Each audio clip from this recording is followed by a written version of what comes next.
turun ke bumi. Diperintahkan oleh Allah 5 malaikat ini turun ke bumi ini di 5 tempat tadi. Di Makkah, Madinah, Baitul Maqdis, Palestina, di perkumpulan muslimin dan di pasar-pasar orang-orang muslim. Apa yang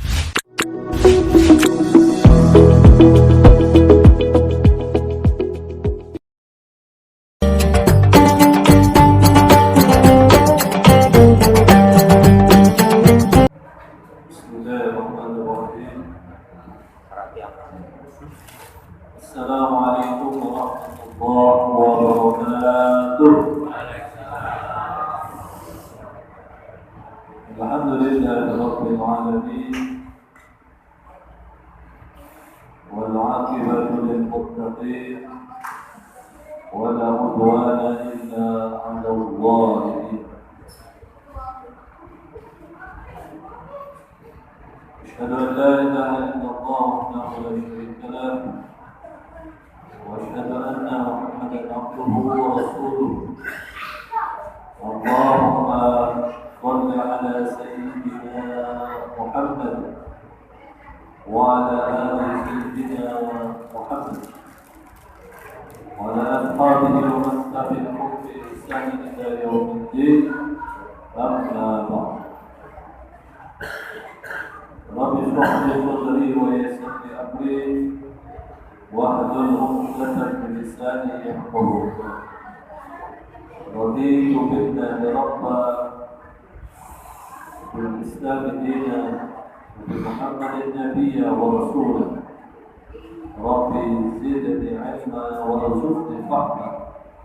صدق الله العظيم وبلغ رسوله الكريم ونحن على ذلك من الشاهدين.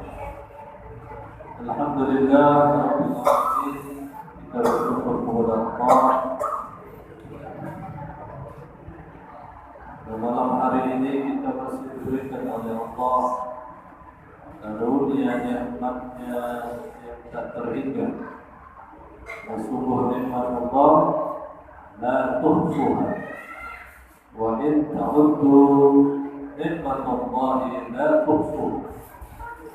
Apabila kita hitung nikmat Allah, maka kita pasti tidak mampu menghitung. Hatta nikmat tidur pun adalah nikmat dari Allah. Bisa tidur dengan nyenyak, dengan nyaman, itu adalah nikmat dari Allah Subhanahu. Bahkan hal yang terburuk pun keluar dari manusia itu nikmat. Mohon maaf, kentut itu nikmat. Tapi jangan di tengah umum. Carilah tempat kosong. Itu nikmat luar biasa. Karena ada orang yang tidak bisa kentut, itu artinya ada penyakit di dalam diri. Tapi kalau dia kentut, nyaman, bahkan bersuara, itu nikmat dari Allah Subhanahu wa Ta'ala. Jadi banyak sekali nikmat Allah. Apa yang berjalan dengan baik, berfungsi dengan baik di dalam tubuh kita ini adalah nikmat dari Allah. Ini yang ada dalam tubuh baik. Belum nikmat-nikmat Allah yang baik. Sama sekali nikmat Allah Subhanahu wa Ta'ala ketika kita mampu beribadah kepada Allah Subhanahu wa Ta'ala. Itulah nikmat Allah yang paling besar. Nikmat salat berjamaah, nikmat membaca Al-Quran, nikmat berkumpul, mujalasatus shalihin, berkumpul bersama orang-orang saleh, berkumpul di majelis ilmi, itu juga merupakan nikmat dari Allah Subhanahu. Bersalawat kepada junjungan Nabi kita Muhammad sallallahu alaihi wasallam. Mudah-mudahan kita semua insyaallah akan kelak mendapatkan syafaat dari Nabi kita Muhammad sallallahu alaihi wasallam. Di antara hadis Nabi sallallahu alaihi wasallam, man sami'a nida, barang siapa yang mendengarkan azan, fayaqulu mislu ma yaqulul mu'adzin. Kemudian dia mengucapkan seperti apa yang diucapkan mu'adzin.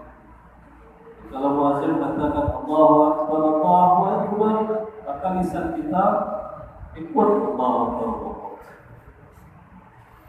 Asyhadu an la ilaha illallah, asyhadu an la ilaha illallah, wa asyhadu anna Muhammadar Rasulullah, asyhadu anna Muhammadar Rasulullah. Hayya 'alas shalah, la hawla wa la quwwata. Hayya 'alal falah, la hawla wa la quwwata. Allahu Akbar, Allahu Akbar, Allahu Akbar. La ilaha illallah. Setelah itu kita mengucapkan doa, Allahumma rabba hadhihi da'wati was-salatu al-qa'imah ati sayyidina Muhammadan wasilata wal fadilata wal rafi'ah wa ba'athu maqama mahmuda allati wa'ata innaka la tukhrijul mi'ad illa lahu syafa'ati. Dikata Rasulullah SAW, di antara cara mendapatkan syafaat dari Nabi kita Muhammad SAW, apabila ada yang azan, maka janganlah kita ngobrol, kita jawab azan itu. Penting kita dengarkan suara muazzin, kemudian kita jawab, kita ikuti apa yang dikatakan muazzin, kecuali hayya 'alas shalah, hayya 'alal falah, itu jawabnya la hawla wa la quwwata. Kemudian setelah itu kita tutup dengan doa, Allahumma rabba hadhihi da'wati tammah, ila akhir doa, sampai akhir doa. Maka kata Nabi sallallahu alaihi wasallam, al-akhirat lahu syafa'ati, maka baginya syafaat. Kita akan mendapatkan syafaat dari Nabi sallallahu alaihi wasallam, di antaranya dengan menjawab azan kemudian berdoa. Dari maka Allah Subhanahu wa taala, mudah-mudahan kita senantiasa diberikan oleh Allah kesehatan, amin ya rabbal alamin. Dihindarkan dari penyakit, dan yang mungkin saat ini sedang diuji oleh Allah dengan penyakit, mudah-mudahan segera diangkat oleh Allah sakitnya dan penyakitnya dari tubuh dan jasad. Amin ya rabbal alamin. Hadirin maka Allah Subhanahu wa taala, pada malam hari ini kita mencoba untuk mendapatkan keberkahan ilmu dari kitab Al-Imam Al-Faqih Abil Lais Muhammad Ibnu Muhammad Al-Hanafi As-Samarqandi. Beliau menulis sebuah buku yang berjudul Tanbihul Ghafilin. Tanbihul Ghafilin. Tanbih peringatan, al-ghafil orang yang lalai. Kitab ini tujuannya adalah memberikan peringatan bagi orang-orang yang lalai. Tapi insyaallah mudah-mudahan kita semua tidak termasuk ke dalam orang-orang yang dianggap lalai oleh Allah Subhanahu wa taala. Beliau ini namanya seorang ahli fikih, Abil Lais Ibnu Muhammad Al-Hanafi As-Samarqandi. Lebih populer namanya dengan gelar Imamul Huda, imam pemimpin Huda, petunjuk, Imamul Huda. Wafat tahun 373 Hijriah. Dalam modern.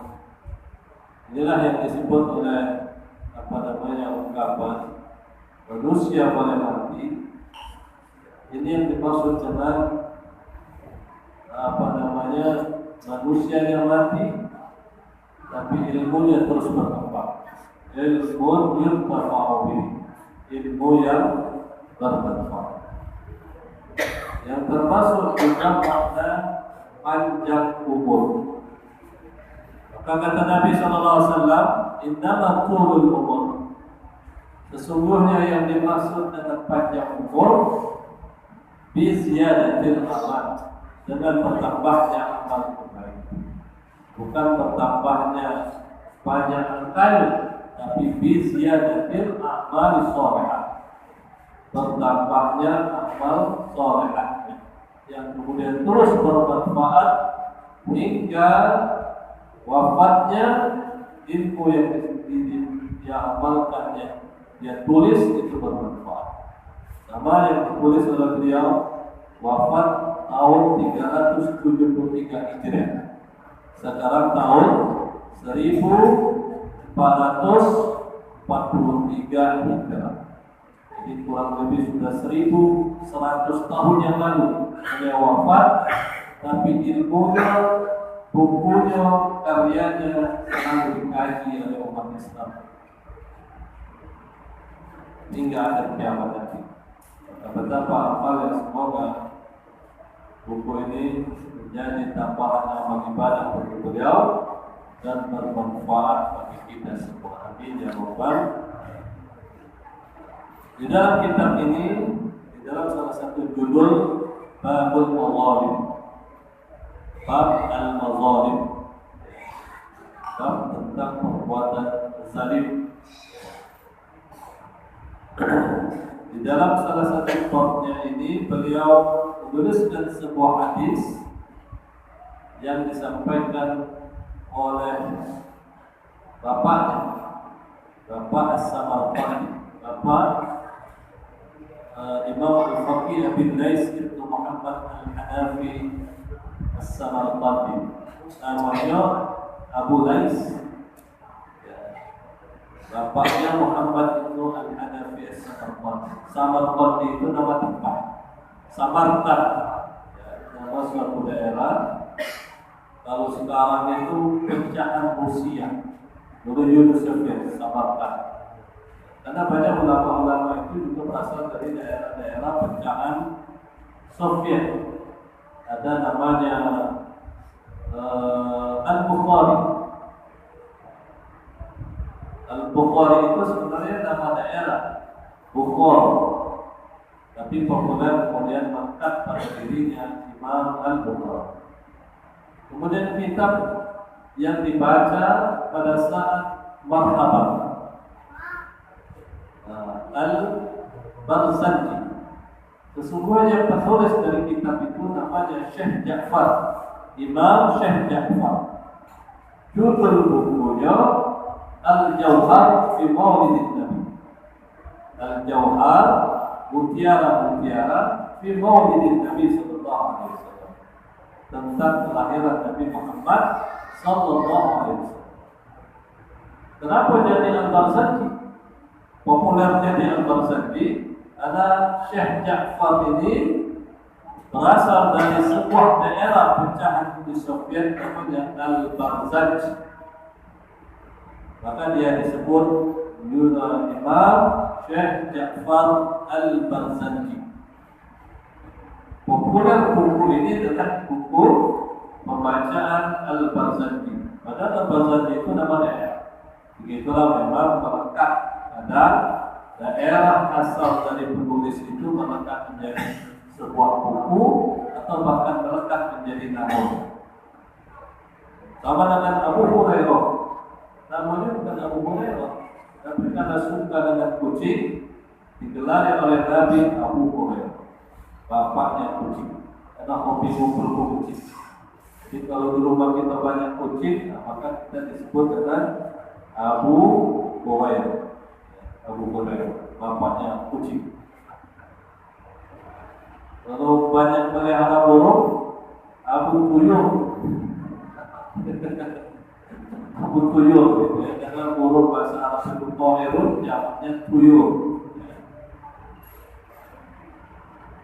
Hadirin maka Allah Subhanahu wa taala, qala al-faqih rahimahullah taala, Al-Imam As-Samarqandi, yang populer dengan Al-Imam As-Samarqandi, berkata, sami'tu abi, aku pernah mendengar ayahku yaqulu, Ruwiya an Rasulullah sallallahu alaihi wasallam, diriwayatkan dari Rasulullah sallallahu alaihi wasallam annahu qala, bahwa sesungguhnya Nabi kita Muhammad sallallahu alaihi wasallam bersabda, "Ma min yaumin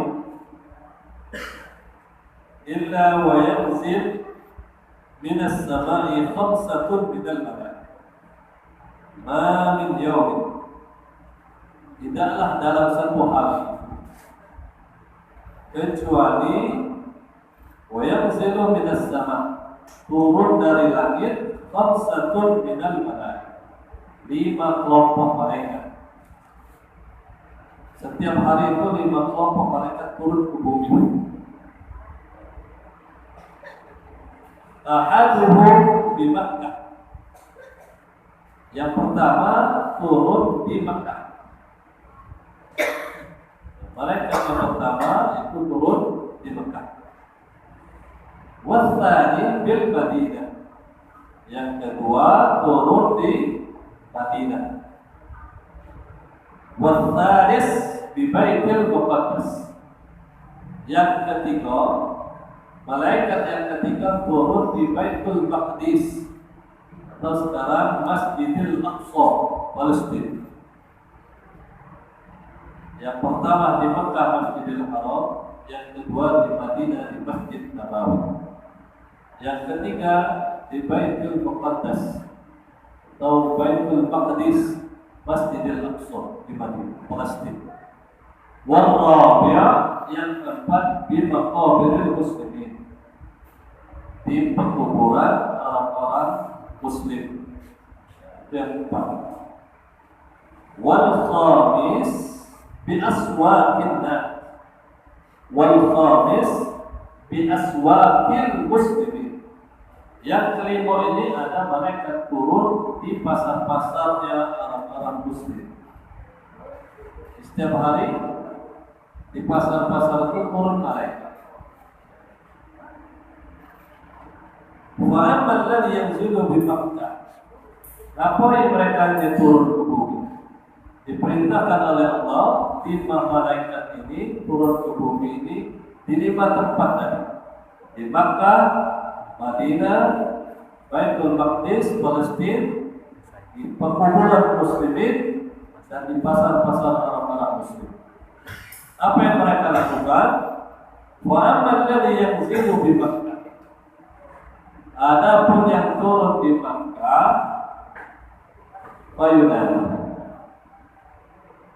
adapun malaikat yang turun di Makkah, dia berseru, ala man taraka fara'id Allah Ta'ala faqad kharaja min rahmatillah Ta'ala. Ala man taraka fara'id Allah Ta'ala faqad kharaja min rahmatillah Ta'ala. Yang pertama kata malaikat yang di Mekah, barang siapa yang meninggalkan fara'id Allah, yang meninggalkan kewajiban-kewajiban Allah Subhanahu wa Ta'ala, maka sungguh dia telah keluar dari rahmat Allah Subhanahu wa Ta'ala. Tinggalkan sholat pada waktu, tinggalkan puasa, tinggalkan sedekah, tinggalkan zakat, tinggalkan haji, dan meninggalkan kewajiban-kewajiban yang Allah wajibkan kepada manusia dalam bentuk muamalah nas, faqad kharaja min rahmat, maka sungguh dia telah keluar dari rahmat Allah Subhanahu. Padahal kita hidup ini atas rahmat Allah Subhanahu. Setiap manusia tanpa terkecuali mendapatkan rahmat dari Allah Subhanahu. Itulah makna Bismillahirrahmanirrahim. Para ahli tafsir menyebutkan apa beda rahman dan rahim. Ada yang menyebutkan sama, karena maknanya asal kalimatnya sama, rahimah. Rahimah itu artinya apa namanya? Kasih sayang dari Allah Subhanahu.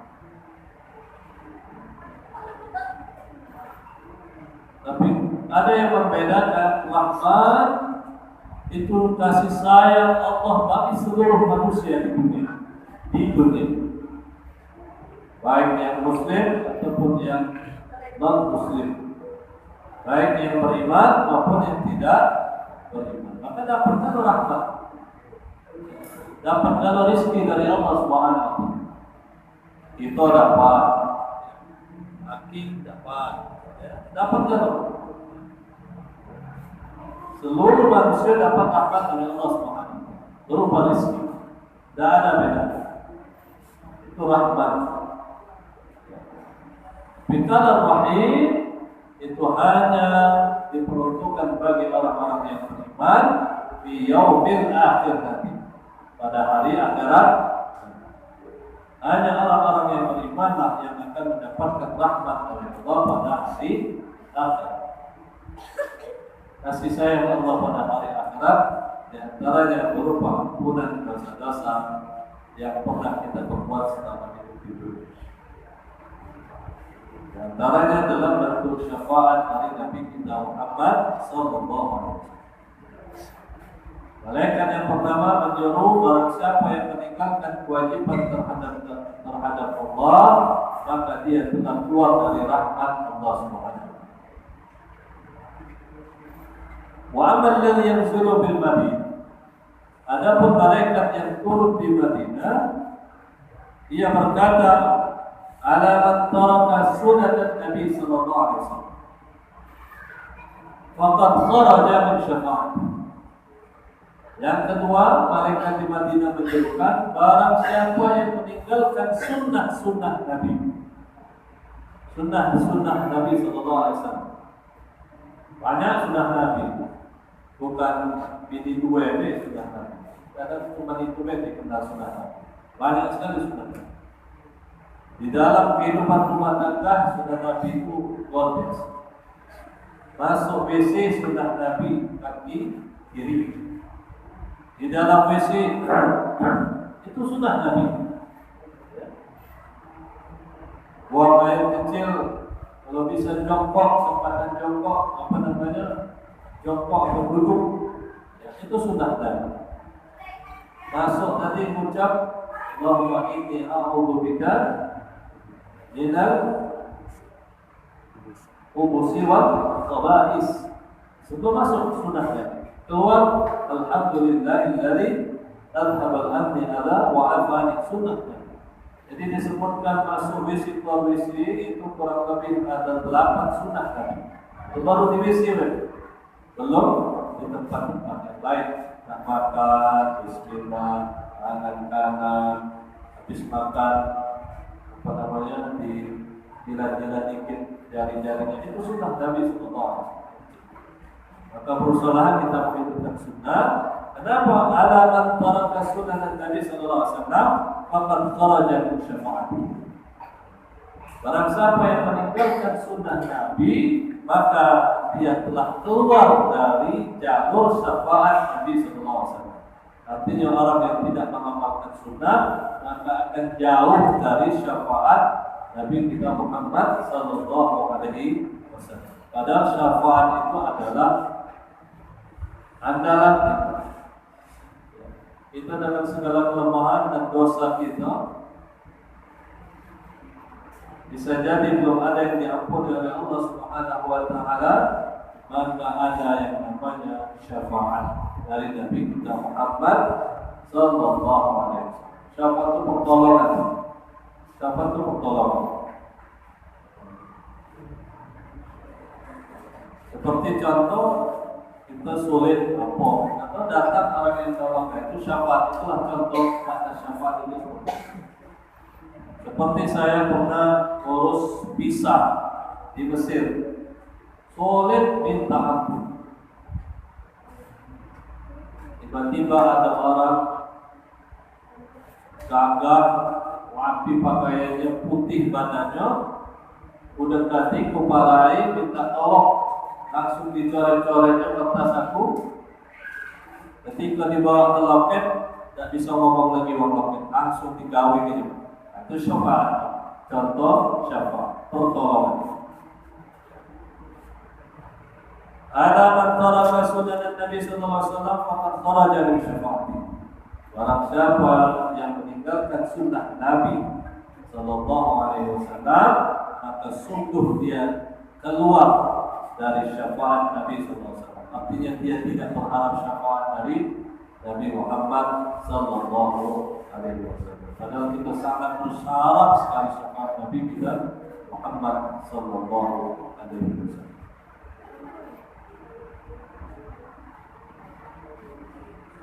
وأما الذي في بيت المقدس وأما الذي ينزل ببيت المقدس adapun malaikat yang turun di Baitul Muqaddas Masjidil Aqsa Palestina fainadi dia menyeru ala man iktasaba malan haraman lam yaqbalullahu ta'ala sa'ira amali.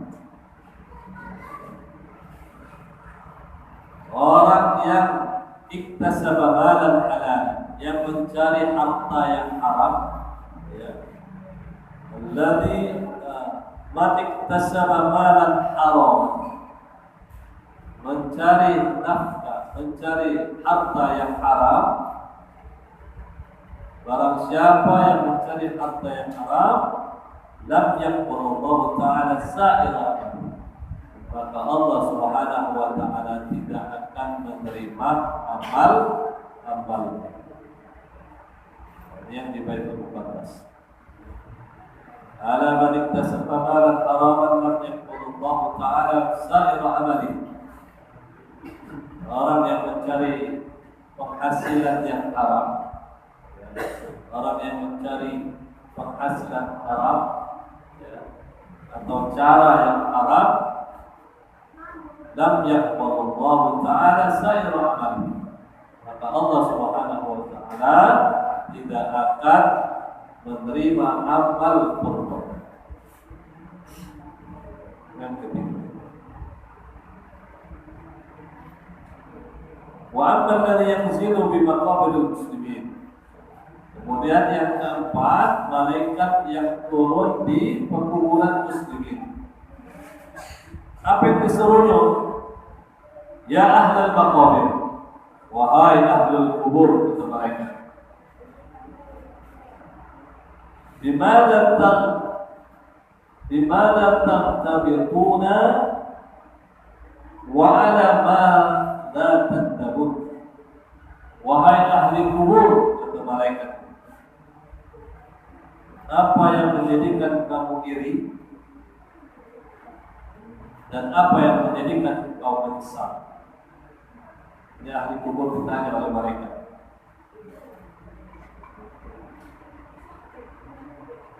Fayaqulun, ahli kubur ini berkata, ya, orang-orang yang sudah di kuburan itu berkata, cuma kita tidak bisa dengar.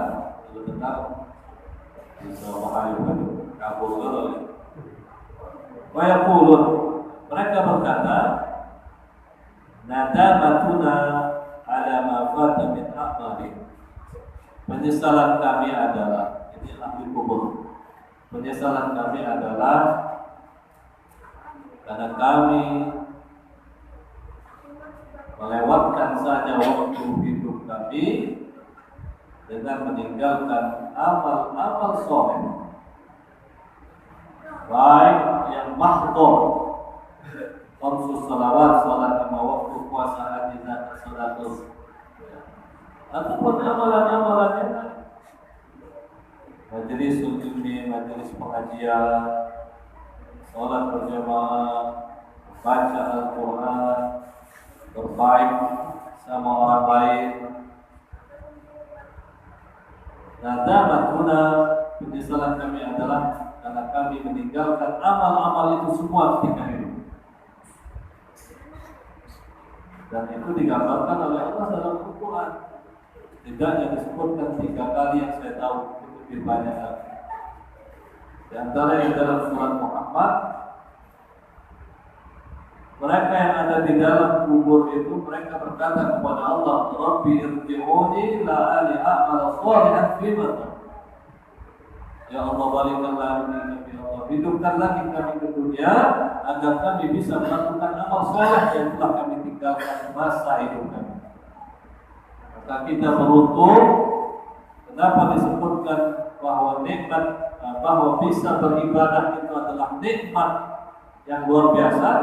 Karena inilah yang dirasakan oleh saudara-saudara kita yang tidak mendapatkan nikmat bisa beribadah, nikmat bisa sholat berjamaah hadir di masjid, bisa sholat berjamaah di masjid. Ini sungguh nikmat pemberian dari Allah yang luar biasa. Karena inilah perkara yang bisa menyelamatkan kita, sholat kemudian berjamaah. Maka nikmat itu luar biasa, kita bersyukur kepada Allah. Dan bisa sholat berjamaah, bisa hadir di majelis pengajian, itu merupakan nikmat dari Allah Subhanahu wa Ta'ala. Jangan kita tidak, itu nikmat dari Allah. Tidak mudah, kita yang mudah dimudahkan oleh Allah bisa melangkah. Rumah kita mungkin lebih jauh, tapi ada rumahnya yang lebih dekat, belum diberikan nikmat oleh Allah bisa melangkah, hadir untuk bisa sholat berjamaah. Penyesalan orang-orang di ahli kubur, penyesalan ahli kubur tadi, karena mereka melalaikan amal soleh ketika masih hidup. Apa yang mereka irikan? Wadal tabitu bi ahli jamaah. Kami iri sekali dengan orang-orang yang selalu berkumpul berjamaah. Iri dengan kita yang sholat berjamaah. Maka disebutkan di sini orang-orang yang selalu berjamaah. Iri dengan orang-orang yang selalu berkumpul atau orang-orang yang membaca Al-Quran. Kita baca Al-Quran habis maghrib, habis subuh, atau ada kesempatan lain bisa membaca Al-Quran. Jangan kita sesempatnya baca Al-Quran. Sempatnya baca Al-Quran. Jangan. Kalau bisa kita buatkan waktu khusus untuk membaca Al-Quran. Jangan sesempatnya. Maka minimal habis subuh, habis maghrib. Ada keluar sepak bola itu, alhamdulillah bisa baca Al-Quran. Karena amalan itulah yang diirikan oleh orang-orang yang sudah meninggal. Yang kedua kata mereka, tadakkuruhum bil ilmi.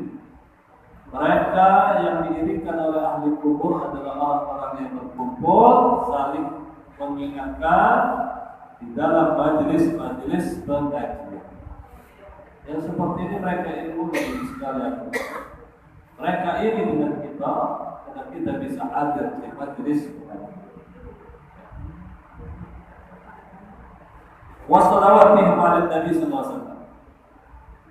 Mereka iri dengan kita, dengan orang-orang yang senantiasa bersalawat kepada Nabi Muhammad sallallahu alaihi wasallam. Mereka iri dengan orang-orang yang selalu istighfar. Astagfirullah, astagfirullah, astagfirullah. Wa nahnu la naqdir an syai'an. Dan kami kata mereka tak bisa lagi tak bisa lagi baca Quran, tidak bisa lagi berzikir, tidak bisa lagi berkumpul di majelis pengajian, tidak bisa lagi mengucapkan selawat kepada Nabi Muhammad sallallahu alaihi wasallam. Padahal mengucapkan selawat kepada Nabi Muhammad sallallahu alaihi wasallam, Allah akan balas selawat kita. Satu selawat dibalas oleh Allah sebanyak 10 kali. 3 kali selawat 30, 10 kali selawat 100, 100 kali kita selawat 1000 dibalas. 1000 lah kita selawat kepada Nabi dikalikan 10 berapa ya? 10.000. Hadirin maka Allah Subhanahu wa Ta'ala, itulah yang diirikan oleh ahli kubur ketika ditanya oleh para malaikat di saat menyuruh mereka. Malaikat yang keempat, wa amal ladzi yanzilu fil aswaq. Nah, ini malaikat yang turun di pasar, turun di mall. Wa yunadi ya ma'syaral nas mahlan lakum. Wahai manusia, ini malaikat yang di pasar.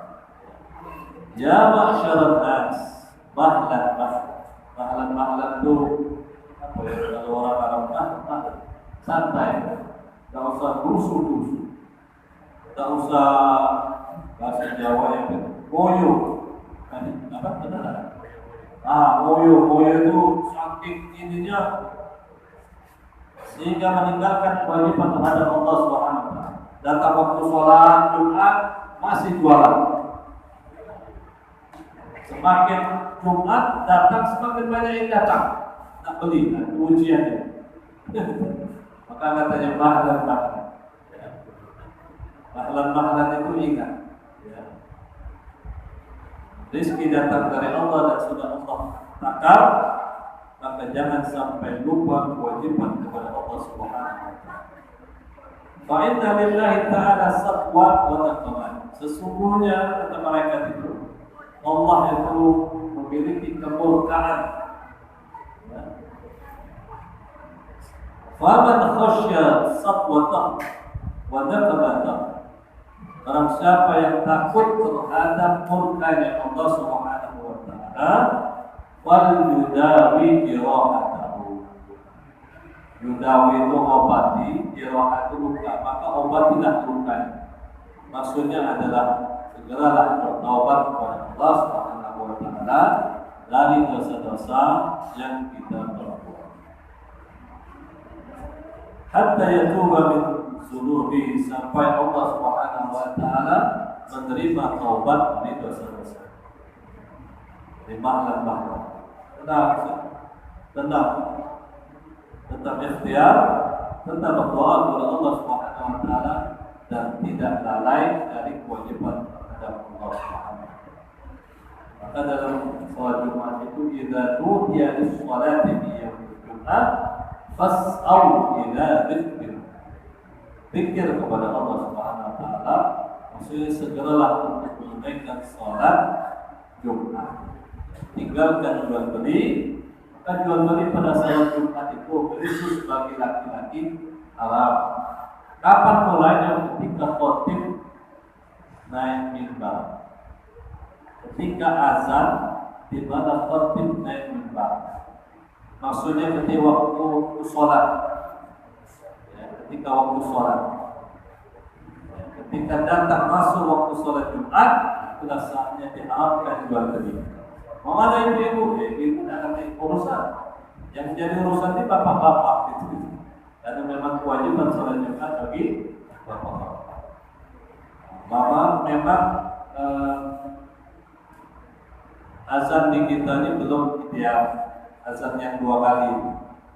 Semestinya azan yang pertama lil ihram, untuk menunjukkan bahwa hari ini Jumat, jangan lari. Maka kalau dulu zaman Rasulullah SAW, azan yang pertama itu di bangunan yang tertinggi, letaknya di pasar di Madinah. Jadi Allahu Akbar. Boleh. Jumat itu siap-siap untuk sholat. Lalu ketika masuk waktu sholat, azan yang kedua di mana imam naik mimbar. Maka kalau di Mekah itu sejam sebelum masuk sudah azan mereka di Mekah. Azan. Kalau yang pernah umroh, haji, dia pernah merasakan. Jam 11 azan. Azan apa itu? Sudah azan yang pertama di Mekah. Nah, kalau kita ini masuk waktu azan pertama baru dikumandangkan. Memang belum populer begitu.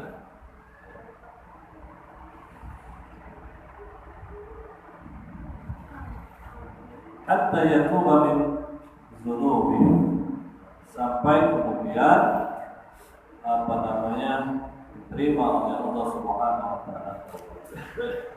Diterima oleh Allah Subhanahu wa taala, itulah 5 malaikat yang turun setiap hari menyeru di tempatnya masing-masing. Bab pertama di Mekah mengingatkan orang yang meninggalkan kewajiban terhadap Allah, maka dia tidak akan mendapatkan rahmat dari Allah Subhanahu. Malaikat yang turun di Madinah, barang siapa yang meninggalkan sunnah Nabi Sallallahu Alaihi Wasallam, maka dia tidak akan mendapatkan syafaat dari Nabi Muhammad SAW. Kemudian yang turun di Baitul Muqaddas, Masjid Palestina, di Palestina. Malik tasabab al-haram, siapa yang mencari penghasilan haram, maka amal ibadahnya tidak diterima oleh Allah SWT.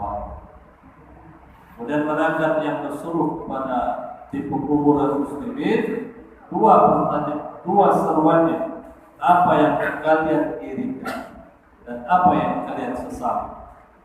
Yang disesali oleh ahli kubur adalah karena melewatkan saja waktu hidupnya dari amal soleh. Yang mereka inginkan adalah orang-orang yang membaca Al-Quran, orang-orang yang berjamaah, orang-orang yang majelis ilmi, orang-orang yang selalu membaca salawat Nabi Muhammad sallallahu alaihi wasallam. Malaikat yang kelima turun di pasar, menyeru, ya ayuhan nas mahlam, wahai manusia, tenang. Jangan sampai lupa kepada Allah Subhanahu wa Ta'ala. Hadirin maka Allah Subhanahu wa Ta'ala, ini yang dapat kami sampaikan pada malam hari ini. Di sini masih ada 2 baris lagi. Insyaallah mudah-mudahan kita diberikan oleh Allah kesehatan, kesempatan untuk bisa meneruskan hadis ini yang masih ada 2 baris lagi, tapi kajiannya juga cukup panjang. Tidak saya sampaikan pada teman-teman. Mudah-mudahan bermanfaat bagi kita semua. Asa ayat wa'ana bi ulumi hadal imam wa yadmul muslimina kafatan insyaallah amin ya rabbal alamin. Aqulu qawli hadha wa astaghfirullahal azim. Wassalamualaikum warahmatullahi wabarakatuh. Warahmatullahi wabarakatuh.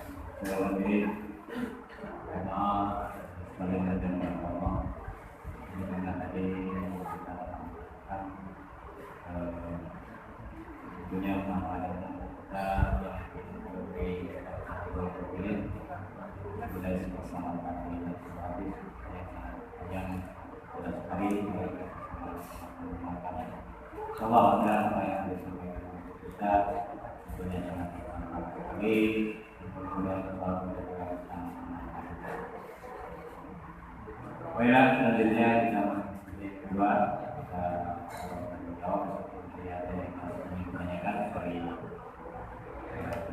sampaikan tadi. Mungkin juga yang lain buat masyarakat. Silakan.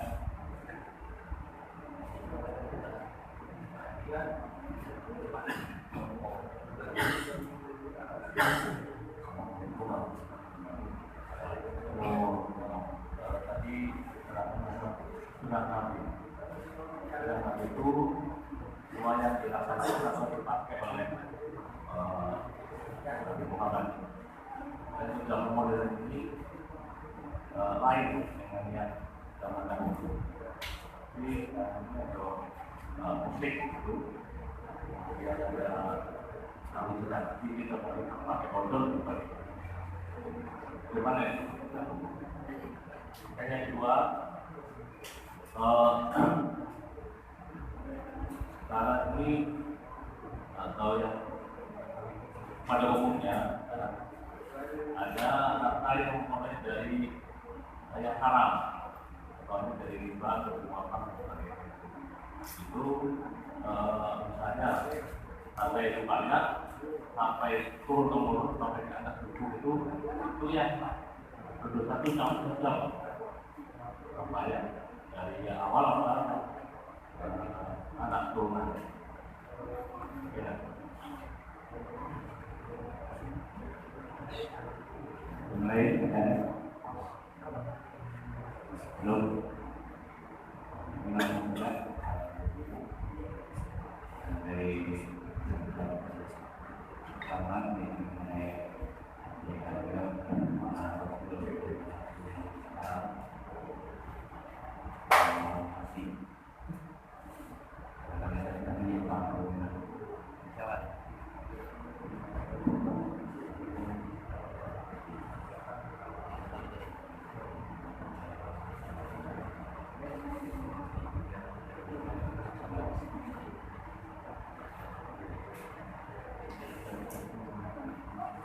Bismillahirrahmanirrahim. Yang ditanyakan pertama tentang musik, musik, kemudian bersiwak. Yang pertama kaitan dengan musik ini, para ulama yakhtalifuna ara'ahum. Para ulama berbeda pendapat. Ada yang mengharamkan musik mutlakon. Mutlak itu ya pokoknya haram lah gitu kan. Tidak ada embel-embel. Ada yang membolehkan bisyarat, ada yang membolehkan dengan syarat, karena ia termasuk bagian dari al-mubahat, termasuk hal-hal yang dibolehkan. Tapi syaratnya yang pertama tidak mengajak kepada maksiat. Kita perhatikan musik atau lagu itu dinikahi juga lagu. Kalau lagu-lagu isinya tentang kebesaran Allah Subhanahu wa taala, atau proses kehidupan manusia biasa jadi besar. Kalau lagu-lagunya kemudian terkandung situ mengajak kepada kekufuran, kesyirikan, maka jelas haram. Itu dari segi teks lagu diri. Musiknya, ketika musiknya itu mengajak kepada perbuatan maksiat,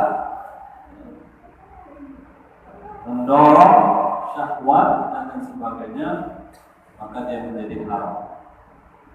Ini kalau yang membolehkan. Apalagi yang berdesah-desah itu, nah itu jelaskan haram. Apalagi sekarang yang terjadi kalau musik diremix, ya, maka kemudian di musibah Yasin ada perda, jangan sampai malam, walaupun ternyata siang tambah parah dulu. Nah itu yang seperti itu yang ketika membawa kepada perbuatan maksiat, maka dia haram. Mabuk-mabuk, ekstasi dan sebagainya, maka dia menjadi haram.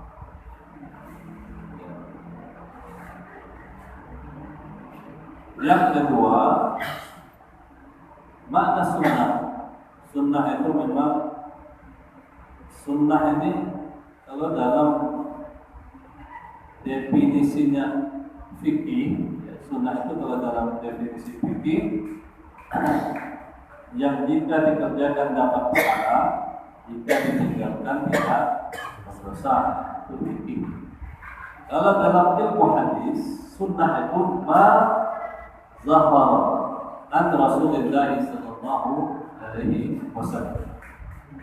Qaulin wa fi'lin wa sifatin wa takririn.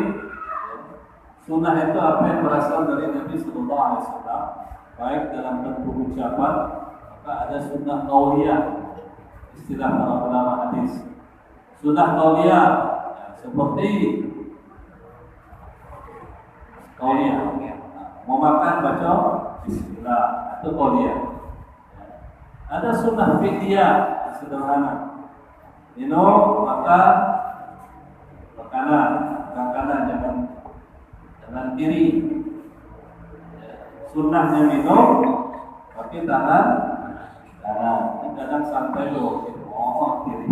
Ya karena memang tidak paham sunnah. Kalau sunnah pertama pakai tangan kanan, kedua sunnahnya duduk ketika makan atau minum. Itu fidyah, ini yang sederhana. Ada yang sifat itu yang ada pada diri Nabi Sallallahu Alaihi Wasallam. Nabi Sallallahu Alaihi Wasallam suka pakai warna putih, senang pakai warna putih, tapi juga senang pakai warna hijau. Kenapa kau pakai baju putih? Karena Nabi suka pakai baju putih, maka itu sunnah warna. Kata Nabi,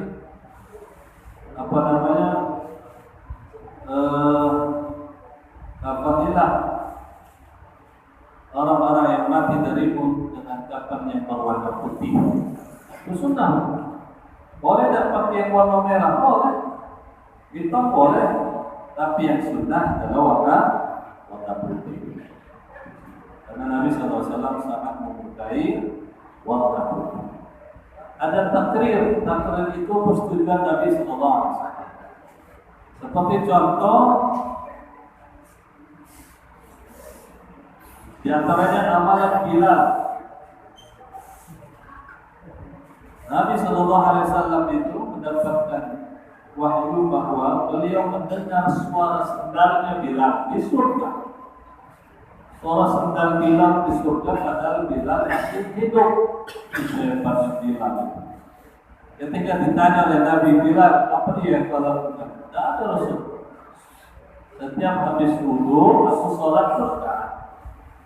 Maka itu kemudian menjadi sunnatul wudu. Habis wudu, sholat sunat berakaat itu sunnahnya, sunnah takrir namanya, persetujuan Nabi ada amalan sahabat. Yang kedua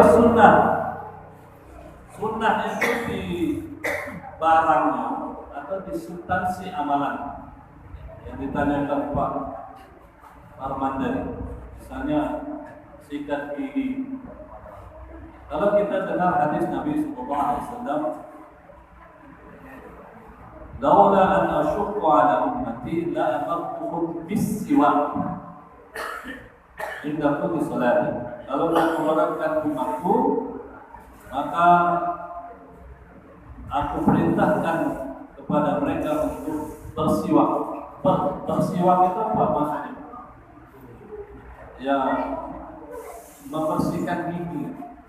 Kalau dulu belum ada sikat gigi pakai kayu, apa itu di Makkah atau di batang mandi ya, apa itu ya, di Arafah itu apa batang-batang. Kalau dulu pakai itu. Sekarang seiring perkembangan ilmu pengetahuan dan memang tidak seluruhnya di Indonesia batang itu juga tidak banyak, ada di Indonesia tapi tidak banyak. Apalagi di daerah Eropa dan sebagainya banyak. Maka kemudian seiring perkembangan zaman, maka ada yang namanya foot brush, sikat gigi. Sikat gigi ini tambah lagi, biar lancar nikatnya, dikasih odol. Maka yang sunnahnya apa? Yang sunnahnya adalah membersihkan mulut atau membersihkan gigi. Itu yang sunnah. Susah juga kalau tempatnya tidak bisa membit sunnahnya. Memang kayu siwak itu punya kelebihan, punya enzim yang bisa membunuh bakteri-bakteri. Tapi kan tidak seluruhnya kita memiliki itu, tidak seluruh di daerah punya batangnya. Maka yang sunnahnya adalah membersihkan giginya, yang sunnah. Membersihkan gigi. Sama dengan berpakaian. Orang di Indonesia ada yang pakai kain, ada yang pakai sepan, ada yang pakai jubah. Mana pakaian sunnah? Sunnahnya adalah yang menutup aurat. Itu sunnah. Bukan yang pakai jubah di sunnah. Orang Arab memang rata-rata per hari pakai jubah, ada juga yang pakai sepan, tapi per hari pakai jubah. Ustaz pakai jubah, kenek pakai jubah, supir pakai jubah, tukang kebun pakai jubah, copet pun pakai jubah. Ya, Abu Jahal juga pakai jubah. Maka yang menjadi sunnahnya di situ adalah menutup aurat.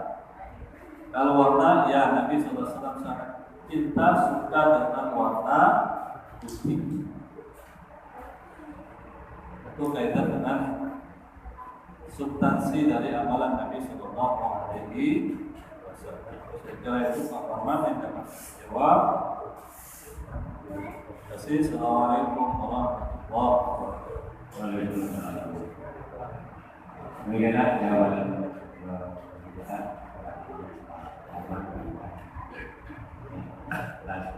Masih ada yang cukup.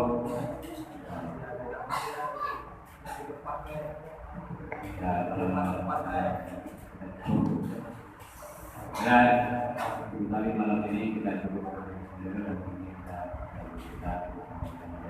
kita mudah-mudahan ya dilakukan sekali insyaallah mudah-mudahan kita semua kembali di dalam ini untuk kesempurnaan majlis kita duduk sama-sama berdoa membaca doa majlis subhanallah bihamdihi subhanallah wa bihamdika asyhadu an la ilaha illallah wa atubu ilaik. Assalamualaikum warahmatullahi wabarakatuh.